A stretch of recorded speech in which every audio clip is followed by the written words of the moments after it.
Spheric Good Morning program, and with me, my name remains Israel, and with me is still our regular analyst, Alhaji Mustafa Abdul Malik. Good morning, sir. Good morning. How are you, sir? I'm good. Are you? And if you're joining us for the first time, please do not forget to follow us on our social media handle, and they are out there displayed on the screen. Official Spheric News, and Spheric News on Twitter, Spheric News on Instagram, and also do not forget our official Spheric News on our Facebook page. Do not forget, if you want to read more, www.sphericnews.com, and I repeat, www.sphericnews.com.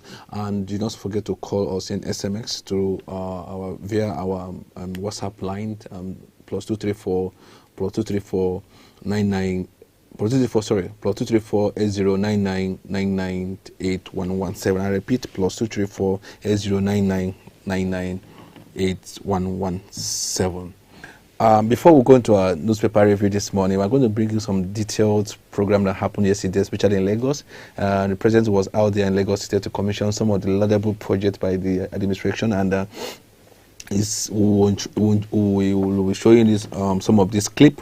But before that, let's read out few headlines and feed headlines to you, and so we can also follow alongside with us, Mustafa. We're going to discuss it on the Punch newspaper. In the Punch newspaper, we have cash sweep, CBN ban Abuja, Lagos POS operators. What is going on here?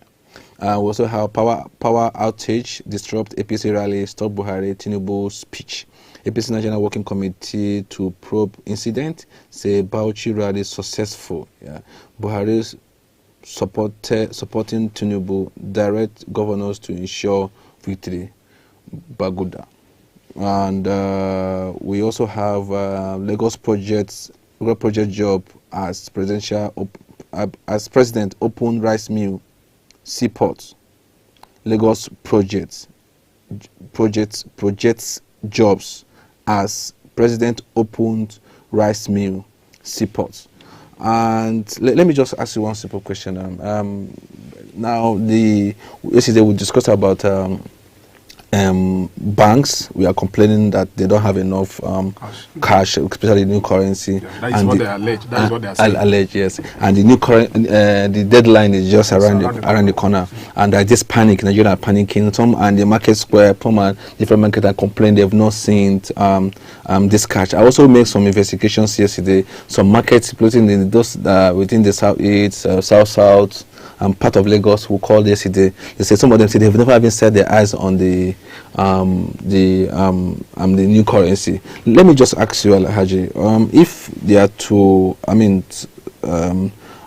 bar the operators of POS, how would the common Nigerians access funds? Because most these people don't have access to, they don't have access to banks. You know, the fact is that Nigerians were used to this fire brigade approach in doing and carrying out enforcing a policy. If not, if CBN is now trying to ask the POS operators, we should ask ourselves the question: will any POS decide to hoard the new currency and dispense the old currency? I don't think they will do that. Because the POS operator, which business, their own business is more or less like a SME business, they are relying on the main banks to get their money, to get this cash out and dispense to their customers. Instead of going after the POS operator, why not the banks? You understand? Because the POS operators, too, their account are domiciled in major banks. If the bank is telling CBN that, look, we dispense this cash out to the POS operator, and it's now the POS operator that are not dispensing the new currency out, then we should be able to know this thing. But in this case now, going after these small-scale businesses, to me, it's more or less, it's going to be counterproductive, because you are trying to achieve something. Instead of achieving something, you are now clamping down on businesses, small-scale businesses, which at the end of the day, you now create the kind of scenario that we didn't bargain for. What is the scenario in this case now? This POS operator, the employer of labor, they created that employment for themselves. So instead of going after them, why not going after the main deposit banks? If you go after the deposit banks, if indeed CBN have enough of this new currency dispense out in the circulation, I don't think this issue of this hoarding will be there. It won't be arise. Also, let's also look at yesterday. The president was in Bauchi, and I think the National Working Committee have also set up a panel to probe what happened yesterday. Yeah. What's your take about that? Do you think that Nigeria personally, I mean, that was is it just a mistake or deliberate? Well, at this present moment, APC national body has not been able to come out with a press statement to clarify the exact situation of what happened yesterday in Bauchi. But from what we read from Punch, that power outage now disrupts the campaign, and Mr. President hurriedly left without giving a speech, and even the presidential candidate of the APC himself did not give a speech before they left. So, which I don't think, I keep saying that, look, this government is more or less like the ruling party. They should be able to lead and do their campaign based on their trajectory of performance. But in this case now, you are not talking about is it power outage or whatever thing that led to that abrupt end of the campaign. It doesn't, to me, it's more, it speaks ill of the ruling party. So let's wait and see. If it is a sabotage, then we should know, because the party can decide to say, okay, it is a sabotage because Bauchi is a PDP state. Bauchi has a PDP governor. If they are going to conduct their own independent investigation to say, okay, this is exactly what happened, then we should wait for and see how it goes. All right, so let's look, before we take it to the next newspaper headlines, so let's discuss about some president movement yesterday in Lagos, and like we read in the Punch newspaper, Lagos project jobs. Yeah. I mean, the job opportunities in Lagos State, and dollar opportunities. And yesterday, the president commissioned lubricant plant in Lagos State, and I mean, the lubricant plant was commissioned by Mr. President. And let me there in the picture you can see Aliko Dangote, Otindela, and all the oil moguls, and at the same time the president was there, led by the Lagos State governor as well. So what does that tell you? Well, thank you very much. First and foremost, we just need to commend the present administration, because be it Lagos State government project, be it federal government project, or whatever individual project, we should commend the federal government, because they create that enabling environment for foreign direct investment or local investment to invest in Nigeria. We commend them for doing that. Well, just like Lagos State government said that, look, they are projecting a creation of employment. It's going to be massive, because we are talking about a mega project. Take, for instance, like Lekki Deep Sea. It's a mega project whereby it will, at the end of the day, it will employ over thousands of, create thousands of employment to Lagosians, to Nigerians, and even expatriates. Then you talk about the other one, which is the rice mill. The same thing. Then we talk about the lubricant, the same thing. So it's going to at least cushion the effect of unemployment. Presently, the unemployment rate is growing at a very rapid rate. At the end of the day, at least we should be able to see, to some extent, reduction in the unemployment problem, because of these three major projects that are come on stream in Lagos. All right, so let's also look at the other projects like Lekki DC Port, and the president has also commissioned the Lekki DC Port yesterday as well. And you know very this project, we discussed about it yesterday, yeah, that this project was a dream come true. Yeah. The project was abandoned for the past 10 years, yeah, and when the new government step in and they decided to embark on the project, and that was under the former governor of Rivers State and former minister of transportations, and right on the road to Michibika Meji, which he played a vital role in ensuring the completion of the project. Despite the fact that he has to also have a run for presidential election as well, but today it's a success, and that more Nigerians will benefit from it. If therefore they will have the report that there was the first ship bashed in the Lekki DC Port. And if you look at some of the statements from the president, and that on Monday, which was released by the by the special assistant to the president. He said the project with an investment excess of 1.5 billion is a joint venture between the federal government through the Nigerian Port Authority, Lagos State Government, the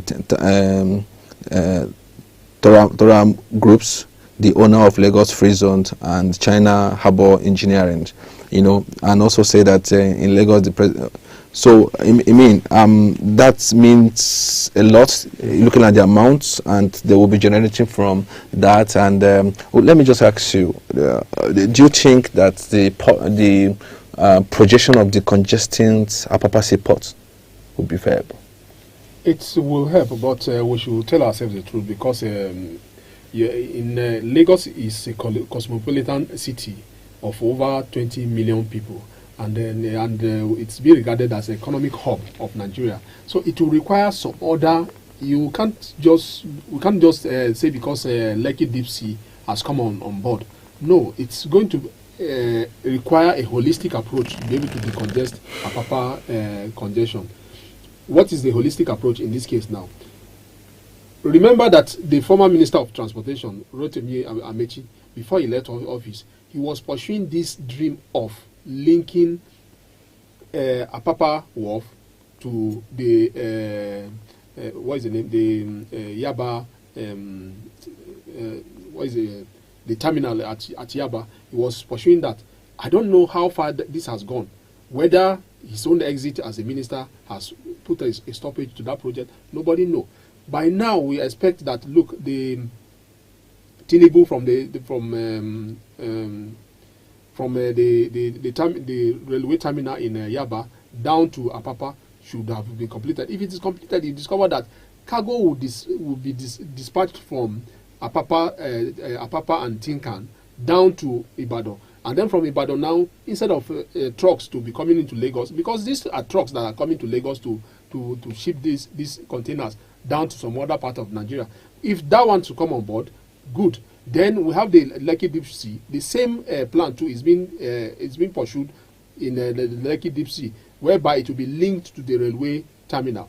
If that is done, certainly we are going to achieve that aim of decongesting Apapa gridlock. All right. So if you looked at some comment by the president, he said the Lekki DC port is driven by my vision to create a legacy of poverty elimination through provision of job creating infrastructure. I place all matters related to the operationalization of Lekki DC port on top of priority by giving on a loyal backing to Nigerian Port Authority and its provision, it is supervision and its supervision ministry, the Federal Ministry of Transportation. So talking about those who contributed and his dream to achieve the project. But let me also ask you, like earlier said, the execution of this project now is being actualized. Nigerians are worried for that. Nigeria were also saying, okay, now China is a company is managing it and all of that, and for a period of times, and Nigerian government might likely take over. I don't know how long it will take for them to generate their money. And also, someone said yesterday on Twitter yesterday, and I said, how will this give everybody opportunity? I mean, full of employment. You have announced for the employment, and people are looking for a way to get access or to get jobs there. What is their stake there? Because it's also going to create too much opportunity. Well, the fact is that Nigerians, at times, we complain ahead. You understand? Otherwise, this is just a project that is coming on board. And even as we are talking about, when the construction was going on, if they are allaying this fear of Chinese taking over the employment or whatever thing, even as the construction was going on, who are the bulk of the people that the Chinese employed? They are Nigerians. So if we are talking about, probably they are referring to the management level, the management cadre of the employment. In that case, Nigeria should be able, the federal government should be able to come up with a policy to say, look, certain percentage of the employment should be dedicated to Nigerians instead of going to China to say, okay, I'm going to bring social director to handle this or that or that. I believe that by the Federal Minister of Labor and Employment, at the end of the day, they should be able to perhaps on giving sensitive position to the Nigerians within this Lekki Deep Sea, because by the time they expatriate, who are the Chinese, if they vacate, certainly Nigerians will take over the whole project. So the process of taking over, it should start from now. It shouldn't be a situation whereby all the top management should be in the hands of the Chinese. No.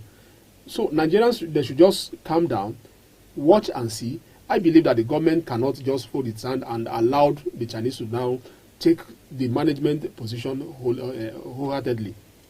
Right, the president also commissioned the Lagos rice mill in Mota yesterday, which is one of the largest mills in Africa. Yeah. And if you see in the pictures, you see some great Nigerians like business moguls, Otindola, you see Dangote as well. And also, according to the report we received from the Lagos State yesterday, that the Imota rice has the capacity of producing 32 tons per hour.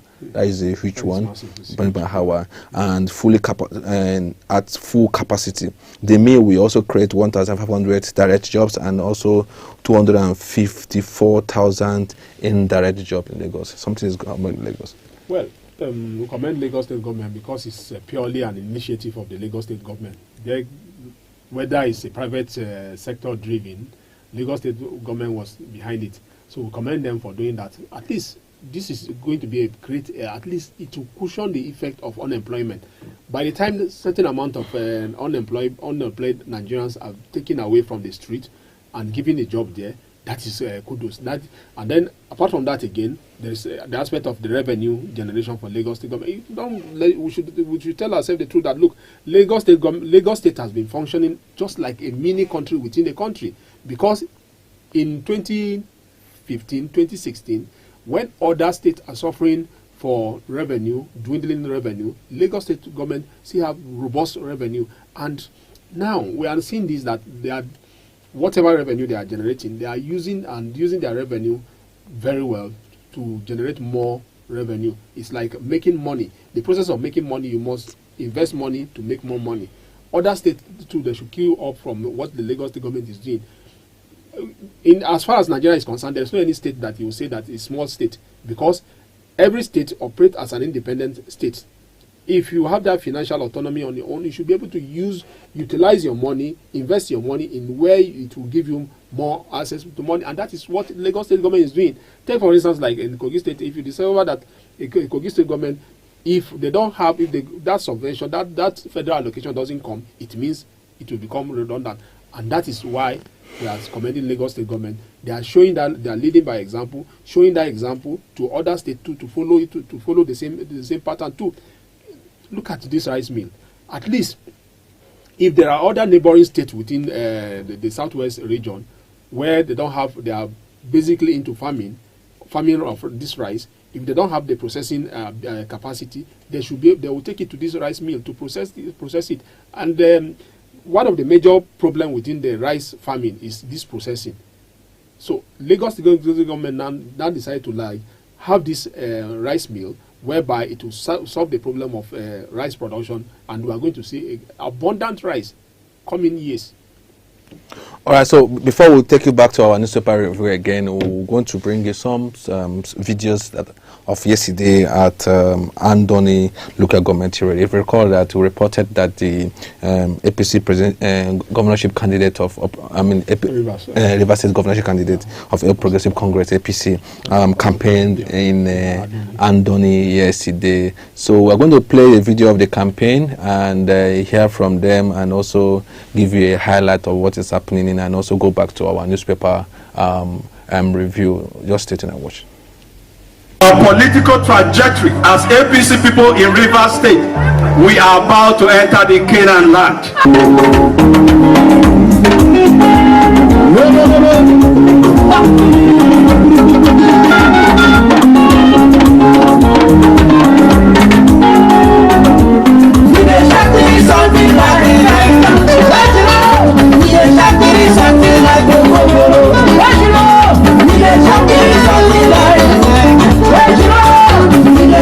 Something like a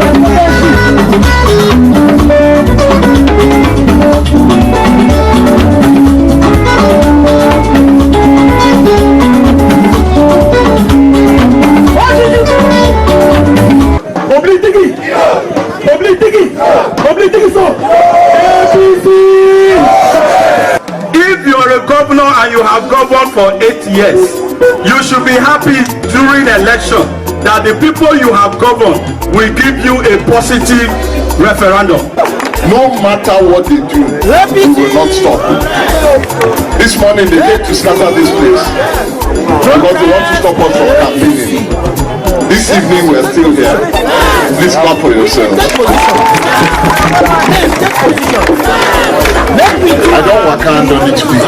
So I want to thank Anthony people. The agreement will not be for peace to enter this land. That agreement is the best agreement that you have ever made. And I am so proud of you. I am proud of Anthony because you have done something that government should have done a long time ago. And I don't wait for government. And I do security. We went to Oyorokoto and we noticed that the road terminates at Elitombi. From Elitombi, I can assure you that when Toye comes in, when APC takes over, we will continue with that road from Elitombi to Oyorokoto. We have just few weeks to cross the line. We cannot, and I repeat, we cannot have a senator that cannot string two sentences together. We are too sophisticated for that. My dear brothers and sisters, it's high time we change the narrative. Victory is our own in Jesus' name. And we form the next government called March.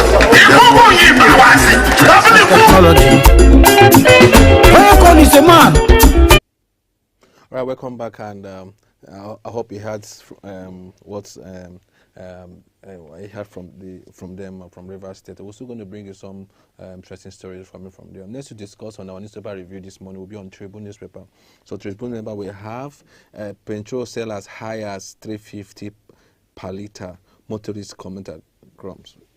That's actually one of the biggest problems we are having of recent, and we discovered also there is queue, especially here in Abuja. What is your take on that? You know, this problem started from early last year. At about this time last year. This is when the problem started from the government saying adulterated fuel was imported, and then from then to the issue of flood, and up till now it still lingers. So it means there is something that government is not really coming out to tell us. Government is like being economical with the truth behind what is happening. So, and just last week there is this virtually all the fuel stations are saying that look, government has hiked the price. So, and government is saying that look, we have not heard any official statement from either NNPC or from the regulatory agencies to say okay, they will have increased the fuel. But virtually in Abuja here, you discover that fuel is selling above 190 naira, and then if you're outside Abuja, they are selling for over between 250 to 300 and above. That is how it's been selling now. So government should be able to come out. If they are going to increase this thing, let them do it once and for all, so that we know that it will be available. Instead of this situation whereby you now go to almost all the fuel stations, you see a very long queue. At times, people now have to spend hours within a fuel station to get that product. It's not supposed to be like that. A situation whereby you, instead of you going to work, you now spend your man hour just to get fuel. It doesn't all go well. It wouldn't speak too well for us. And the government should now remember that look, this thing started from last year. This is a problem that the government came in and solved. For over 5 years, we have been enjoying this process of fuel. You walk into the fuel station, get your fuel, and you just go. But now it has lingered. Since it's lingered, it means something is not right. And what is not right is what government is not coming out to tell us the fact that what is happening. They have been saying that they want to deregulate. If it is the process of deregulation, they should do it once and for all so that we'll rest. All right, so we still have one of the interesting stories yesterday. Yesterday, there was a suspension of airline activities in some airports in Nigeria, and passengers were all stranded as aviation workers protest at Lagos airport. They will also have another story on 2,430,000 on the 445 persons displaced by 2022 flood. disaster. That is coming from a report coming from NEMA. And we'll also have Buhari opened 1.5 billion Lekki DC port, inaugurate a motorized mill. I mean, we discussed that already. PDP court order to declare Tinubu ineligible to contest. How Atiku will win February poll. So let's just look at the aviation workers' protest. What is really going on? And some of the passengers were stranded yesterday. To me, I see this aviation as one sector which is problematic. You recall that before now, it's the airline operators that decide to say, okay, they are going on strike. Now you have the workers are going on strike. It means that there is something that is not right within the aviation sector. Aviation is a very crucial industry, part of the transportation. It's very crucial. It's very critical that government should not allow any strike, any form of strike. Although strike is a universal thing, because we recently saw it in France and in the UK too. But they shouldn't allow it so that this strike will be one too many. Instead of allowing that, they should be able to solve whatever is the problem, whatever is the grievances of the workers. If they are talking about, say, okay, their salary, or maybe picketing the airline operators, the operators themselves, if they are picketing them, because of that they are going on this strike, we should remember the consequences. Because once they embark on the strike, it means no airline will fly. That is the situation. And that is why you now see the situation whereby passengers were stranded at the airport yesterday. All right, so we also have a leadership newspaper to review this morning. On the top of it is Lekki DC Port targets 351 billion revenue, 200,000 jobs. That's from leadership. We also have one of the major stories: more patients at risk as might drain blood bank. I mean. And this blood bank is something for emergency.